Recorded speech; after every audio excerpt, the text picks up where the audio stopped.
Well, I'm glad you're streaming with us. You know, as a mother of twin teenagers, this next topic is pretty close to my heart, and not just because my kids tell me that their classmates are already vaping, but that they started doing it at the age of 12.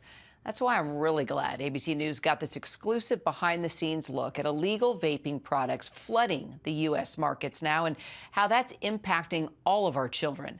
Cops tell us these vapes are not only designed to attract teenagers, but they also avoid parental detection. Our ABC News Live prime anchor, Linsey Davis, investigates. They are sleek, they are flavored, and they're illegal because only vapes authorized by the FDA can be sold in the U.S. Yet these devices are here, designed in a way that appeals to children using the same bright colors and playful designs you might expect to find in a toy aisle. And so here's an example of a backpack where actually the ability to inhale is concealed. It's right there on the backpack. Yes. While they may look like harmless school supplies or your child's favorite video game, these vape devices are often cleverly disguised, increasingly addictive, and alarmingly accessible. Everything you see around here is going to be approximately 4 million vape sticks that we have here. Warehouses like these across the country are filled with illegal vapes, mostly manufactured in China and then smuggled into the country. And it's being treated by law enforcement as an international threat to America's youth. This one here says watermelon candy on it, right?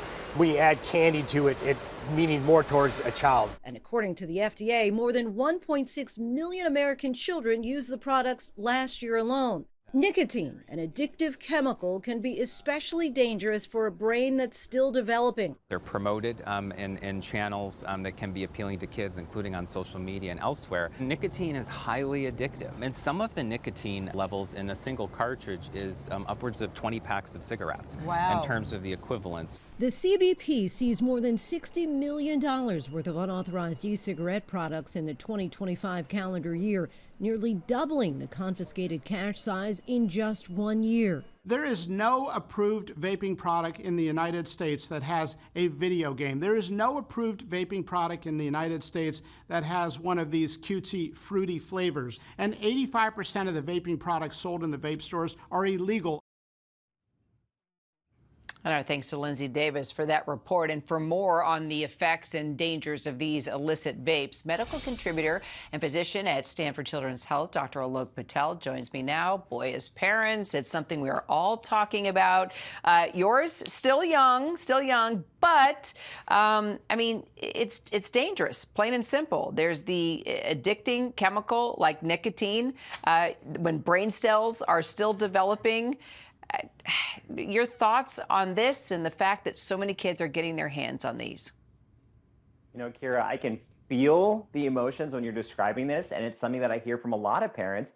And I will tell you, as a pediatrician, I've personally taken care of kids as young as 13 years old, 12 years old, who have not only a long history of using vaping, but can have nicotine withdrawal. They already are using that much nicotine because some of these cartridges may contain as much nicotine as an entire pack of cigarettes. And because the harsh taste of cigarettes is masked by these fruity flavors, some kids don't even know what they're actually vaping. So what this investigation really highlights is that even with laws in place, even with these bans, there is still a massive illegal market of these devices that are available for kids. And they can come in many forms that are completely hidden, such as pens, highlighters, video games, even backpacks and hoodies.